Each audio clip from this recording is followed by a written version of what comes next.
ભરૂચ જિલ્લામાં રંગોના પર્વ હોળી ધૂળેટીની ઉજવણી માટે બજારો સજ્જ બન્યા છે। જો કે ભાવોમાં વધારા વચ્ચે ઘરાકી ધીમી હોવાનું વેપારીઓ જણાવી રહ્યા છે। જો કે અંતિમ સમયની ઘરાકીની આશા રાખી રહ્યા છે। ભરૂચ શહેર અને જિલ્લામાં હોળી ધૂળેટીની ઉજવણી માટે બજારો તો સજ્જ થઈ ગયા છે, પણ મોંઘવારી વચ્ચે હજી ઘરાકીએ ગતિ પકડી નથી। વધતી મોંઘવારી વચ્ચે રંગોના પર્વ હોળી ધૂળેટીમાં આ વખતે પણ ભાવોમાં તેજી જોવા મળી રહી છે। સાથે જ બોર્ડની પરીક્ષાઓ ચાલી રહી હોય આ વખતે ઘરાકી ઠંડી રહે તેમ વેપારીઓ અનુમાન લગાવી રહ્યા છે। હોળીની હુતાશણીના ખજૂર, ધાણી, ચણા, નારિયેળ સહિતના ભાવોમાં પણ આ વખતે વધારો જોવા મળી રહ્યો છે। તો રંગોના પર્વના ગુલાબ અને અન્ય કલરો સાથે અવનવી પિચકારીઓનું માર્કેટ પણ ગરમ છે।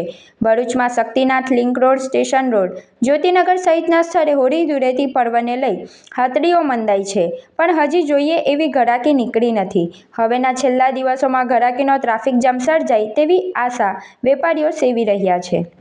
મારું નામ જ્યોતિ છે। અમે ધંધો વર્ષોથી કરીએ છીએ।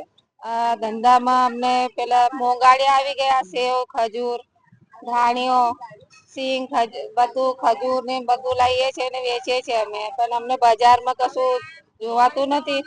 હવે ઘરાકી નીકળે તો અમને ખબર પડે કેવી રીતે બજાર છે। ગયા વર્ષ કરતા ભાવમાં કેટલો વધારો? ભાવ તો અમને મોંઘુ છે પેલા કરતા, પણ હવે શું કરવાનું, એક બે દિવસ ઘરાકી નીકળે જ હવે